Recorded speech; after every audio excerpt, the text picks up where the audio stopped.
Elle était assise, elle attendait patiemment devant la porte. Elle a dit l'autre à Ah ouais, côté non, là, mais ouais, et t'avais la vieille assise à côté là, elle dire jetez à l'œil. Toi, la mioche, c'est bon.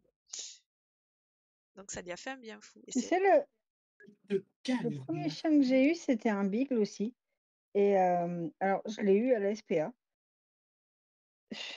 J'y allais pas pour lui, j'allais pour avoir un petit chien. Alors celui-là, il était quand même balèze, hein, mais j'allais pour avoir un tout petit chien, femelle d'ailleurs. Je sais pas pourquoi, je voulais une chienne et en fait, il s'est mis à côté de moi et la Ah, bénévole de la SPA m'a dit, en fait, elle revenait de balade avec plusieurs chiens, dont celui-là et elle me dit, «Pardon, mais ça fait 1 an qu'il est chez nous. Il vient seulement d'être proposé à l'adoption parce que en fait, il a pas été, désensibilisé à l'humain et du coup, il s'approche jamais des humains. Elle me dit: «C'est la première fois qu'il vient à côté».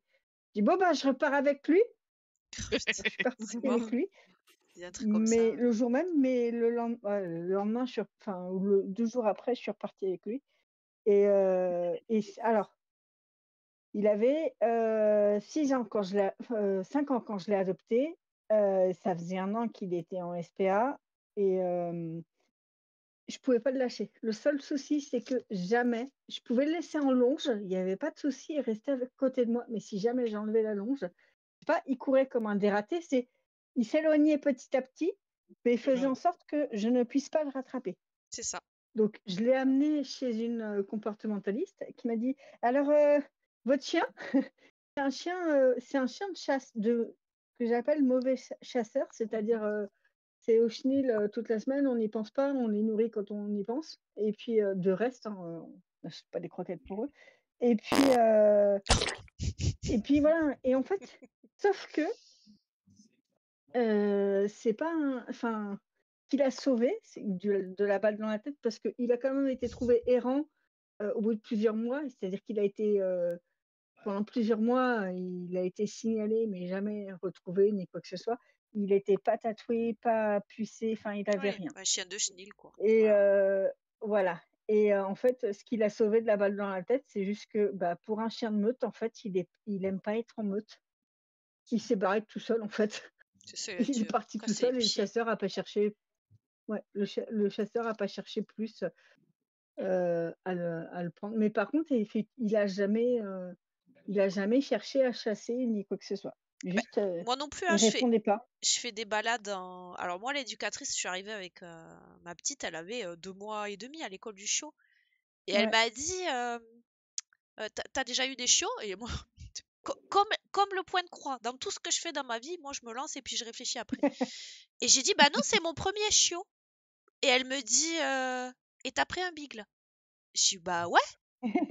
Elle me dit, mais c'est hyper têtu. Elle me fait, tu vas y arriver, hein. Elle me dit, mais c'est hyper têtu. Et là, je la regarde, je dis, écoutez, moi j'ai éduqué une bestiole qui faisait 600 kilos. Donc, C'est pas c'est pas la pareil. crotte là, qui, s'il faut être bûche, je serai bûche avec elle. Je dis, mais c'est pas grave, ça prendra le temps que ça prendra, j'ai pas de point de comparaison. Et tu vois, ça s'est hyper bien passé. Elle est mignonne comme tout, elle écoute tout, et je peux la lâcher. Du moment qu'il y a d'autres chiens, je peux la lâcher en liberté. Elle partira pas. Par contre, solo, elle va suivre les pistes. En fait, c'est pas qu'elle veut se barrer, Ouais. c'est qu'elle suit une piste et elle oublie. Du coup, ça l'intéresse tellement que ben elle oublie que tu étais là. Mais ça, c'est tous les chiens de chasse, hein. Et elle va Ouais. tolérer de s'éloigner énormément du maître. Donc le problème, c'est qu'elle, du coup, elle sait plus où t'es. Donc elle est en longe. Au Oui, moins c'est comme comme les ça. enfants. Oh, un papillon. C'est ça, ben, c'est C'est ça. exactement ça. Elle est là, oh, ça sent bon ça, et pouf, Mmh. elle part. Je l'appelle le cochon parce qu'elle fait brou, brou, brou, brou, brou, le nez par terre là. Elle adore ça. Mes Là, parents mes parents qui ont toujours eu des chiens, là, ils sont en train de péter un câble. Ils ont, bah, c'est pareil, il a 1 an et demi, ils ont adopté un beagle et ils en peuvent plus. Alors, ils ont un truc, c'est qu'ils ont, vous savez, un portail, merde. électronique, avec un bip et mon père, systématiquement, il le met dans sa poche et le machin s'allume et donc ça ouvre le portail et tu peux être sûr que le portail, il est ouvert de 20 centimètres, le chien, il se barre, Ah ben oui. mais il se barre. C'est-à-dire que et puis Alors, eux, ils vont en forêt, il faut y aller en voiture parce que c'est à 3-4 km de là, etc. Bah, lui, il s'en fout, il y va tout seul, hein. C'est ça. Il va faire sa C'est petite vie. quand il cherche le chien, le problème, c'est que, bah, c'est des routes donc qui sont assez dangereuses mais quand ils cherchent le chien, bah, c'est pas compliqué. Ils refont le chemin pour aller chercher, pour aller, au bois. Mais le problème, c'est que quand il s'échappe, tu peux pas le rattraper après parce que ça devient un jeu pour lui, en fait. Il Mais c'est ça. s'approche de toi, mais avec la queue, tu sais, qui remue et tout. Il s'approche de toi. L'autre fois, j'ai essayé de l'appâter, j'avais des crêpes. J'ai essayé de l'appâter avec la crêpe.